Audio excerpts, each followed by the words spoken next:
प्रभु श्री राम जी के पिता का नाम था दशरथ, दशरथ के पिता का नाम था अज के पिता का नाम था नाभाग, नाभाग के पिता का नाम था ययाति, ययाति के पिता का नाम था नहुष, नहुष के पिता का नाम था अम्बऋषि, अम्बऋषि के पिता का नाम था प्रशुश्रुक, प्रशुश्रुक के पिता का नाम था मरु, तो मरु के पिता का नाम था शिग्रक, शिग्रक के पिता का नाम था अग्निवर्ण, अग्निवर्ण के पिता का नाम था सुदर्शन, सुदर्शन के पिता का नाम था शंखन, शंखन के पिता का नाम था प्रवड्ड, प्रवड्ड के पिता का नाम था अंशुमन, अंशुमन के पिता का नाम था दिलीप,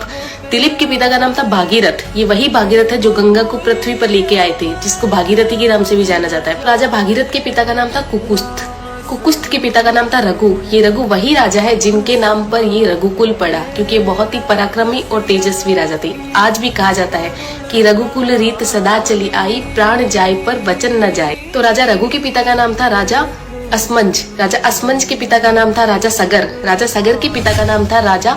असित, राजा असित के पिता का नाम था राजा भरत, राजा भरत के पिता का नाम था ध्रुवसंधि, राजा ध्रुवसंधि के पिता का नाम था राजा सुसंधि, राजा सुसंधि के पिता का नाम था राजा मानधाता, मानधाता के पिता का नाम था युवानाश्री, युवानाश्री के पिता का नाम था दुंदुमार, दुंदुमार के पिता का नाम था त्रिशंकु, राजा त्रिशंकु के पिता का नाम था राजा पृथु, राजा पृथु के पिता का नाम था अंडरण्य, अंडरण्य के पिता का नाम था राजा बाण, राजा बाण के पिता का नाम था विवस्वान, राजा विवस्वान के पिता का नाम था राजा मनु, राजा मनु के पिता का नाम था इक्ष्वाकु, इक्ष्वाकु के पिता का नाम था राजा कुक्षी, राजा कुक्षी के पिता का नाम था राजा विकुक्षी, राजा विकुक्षी के पिता का नाम था राजा कश्यप, राजा कश्यप के पिता का नाम था राजा मरीचि, राजा मरीचि के पिता का नाम था ब्रह्मा जी। तो इस हिसाब से हमारे प्रभु श्री राम जी ब्रह्मा जी की 39वीं पीढ़ी है, 39th। तो ज्यादा से ज्यादा ये वीडियो शेयर कीजिए, क्योंकि आने वाला इतिहास ये नहीं बोलना चाहिए कि सनातनियों को मुगलों का इतिहास तो पता था और खुद का इतिहास नहीं पता था। तो ज्यादा से ज्यादा इस वीडियो को शेयर कीजिए। जय श्री राम।